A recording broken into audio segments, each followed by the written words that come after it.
தமிழ்நாடு சட்டமன்ற தேர்தலுக்கான ஒருங்கிணைந்த வாக்காளர் பட்டியலை வெளியிட்டது தேர்தல் ஆணையம். புதிதாக 6,35,911 வாக்காளர்கள் சேர்ந்ததால் தமிழ்நாட்டின் மொத்த வாக்காளர்களின் எண்ணிக்கை 5,73,43,291 உயர்வு. தமிழ்நாடு முழுவதும் களை கட்டிய தேர்தல் பிரச்சாரம். திமுக, அதிமுக உள்ளிட்ட பல்வேறு கட்சிகளின் வேட்பாளர்கள் தீவிர வாக்கு வேட்டை. தமிழ்நாட்டில் தேர்தல் நடத்தை விதிகள் அமலானது முதல் தற்போது வரை 462.74 கோடி ரூபாய் மதிப்புடைய பணம், பரிசு பொருட்கள் பறிமுதல் செய்யப்பட்டுள்ளது. தேர்தல் ஆணையம் அறிவிப்பு.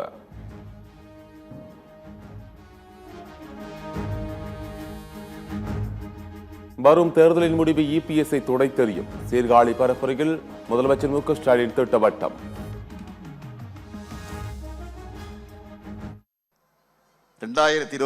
தேர்தல் முடிவுகள் பழனிசாமி என்ற அசிங்கத்தை அரசியலிருந்து துடைத்தெறியணும். வரும் தேர்தலின் சூப்பர் ஸ்டாரான திமுக தேர்தல் அறிக்கை தனது பரப்புரையை தொடங்கிவிட்டது என முதலமைச்சர் பேச்சு. ரஜினி பட பாடலை பாடி வாக்கு சேகரித்த முதலமைச்சர் மு க ஸ்டாலின். ரஜினி படத்துல பாட்டு இருக்கும், சூப்பர் ஸ்டார் யாருன்னு கேட்டா திமுக தேர்தல் அறிக்கைன்னு சொல்லுவோம். நான் பிரச்சாரத்துக்கு கிளம்புறதுக்கு முன்பே நம்ம சூப்பர் ஸ்டார் நமக்காக பிரச்சாரத்தை ஸ்டார்ட் பண்ணிட்டார். இந்த சூப்பர் ஸ்டார் சொல்றேன். திமுக ஆட்சியின் திட்டங்கள் அனைத்தும் சூப்பர் ஹிட் அடித்துள்ளன. தமிழ்நாட்டை முதன்மை மாநிலமாக மாற்றியுள்ளதாகவும் கடலூர் பரப்புரையில் முதலமைச்சர் பெருமிதம்.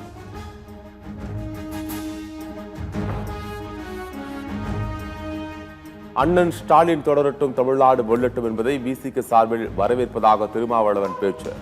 திமுக அரசு நாட்டிற்கே முன்மாதிரியாக இருப்பதாகவும் பெருமிதம். இது மதசார்பற்ற முற்போக்கு கூட்டணியின் முழக்கம். நாமும் அதனை வழிமொழிகிறோம். அண்ணன் ஸ்டாலின் தொடரட்டும், தமிழ்நாடு வெல்லட்டும் என்று நான் விடுதலை சிறுத்தைகளின் சார்பில் வழிமொழிகிறேன். இவ்வளவு ஆண்டுகள் ஏன் திமுக தேமுதிக கூட்டணி அமையவில்லை என்று தெரியவில்லை. மு க ஸ்டாலின் மீண்டும் முதலமைச்சராவது உறுதி என்றும் கடலூர் பரப்புரையில் பிரேமலதா விஜயகாந்த் பேச்சு. ஆனா இவ்வளோ வருஷம் ஏன் இந்த கூட்டணி அமையலன்னு உண்மையிலே எனக்கே தெரியல. அமோக வெற்றி பெற்று அண்ணன் ஸ்டாலின் அவர்கள் 2வது முறை முதலமைச்சராக வரப்போவது உறுதி என்பதை இந்த நேரத்தில் சொல்கிறேன். திமுகவுக்கு இதுதான் கடைசி தேர்தல் என எடப்பாடி பழனிசாமி பிரச்சாரம். வரும் சட்டமன்ற தேர்தலில் வெற்றி பெற்று தனி பெரும்பான்மையுடன் அதிமுக ஆட்சி அமைக்கும் இடமும் திட்டவட்டம். யார் வேணாலும் எது வேணாலும் பேசிட்டோம், ஆனா மக்கள் முடிவு பண்ணிட்டாங்க. இதோட திராவிட முன்னேற்ற கழகத்துக்கு இறுதி தேர்தல் என்று மக்கள் முடிவு செஞ்சிட்டாங்க.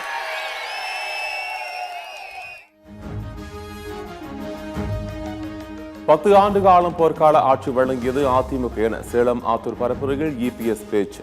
வறட்சி, புயல், வெள்ள காலங்களிலும் சிறப்பான ஆட்சியை கொடுத்ததாகவும் பெருமிதம். 2016 வரை தமிழகத்தோட முதலமைச்சர் பொறுப்பேற்றாங்க.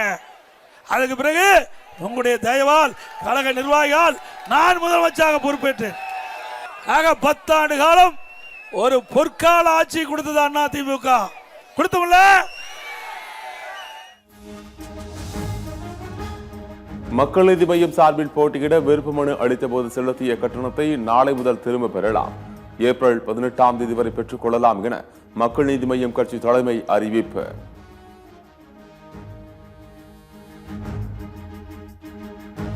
சேலம் எடப்பாடி சட்டமன்ற தொகுதியில் தாவேக்க வேட்பாளரின் வேட்புமனு நிராகரிப்பு. 233 தொகுதிகளில் மட்டும் தாவேக்க போட்டி.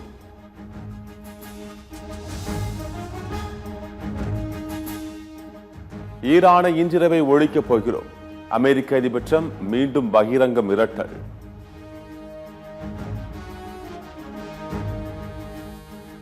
ஈரானின் ஒரு முழு நாகரிகமே அழிய போகிறது.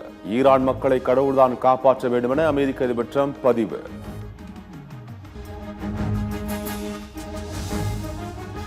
ஈரானின் கார் தீவை குறிவைத்து அமெரிக்கா தாக்குதல். வார்னிங் கொடுத்து தாக்குதலை ஆரம்பித்த அமெரிக்கா.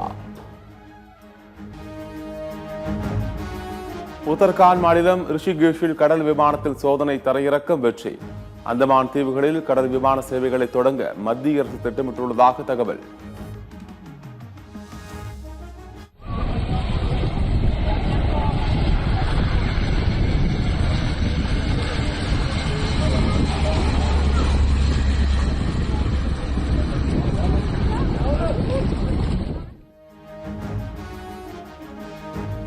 எல்பிஜி சிலிண்டர் விநியோகம் வழக்கம் போல் உள்ளது.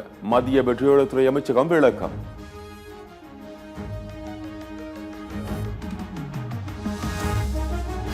நாற்பத்தி 8 மணி நேரத்திற்கு வெளியே வர வேண்டாம். ஈரானில் உள்ள இந்தியர்களுக்கு மத்திய அரசு அறிவுறுத்தல்.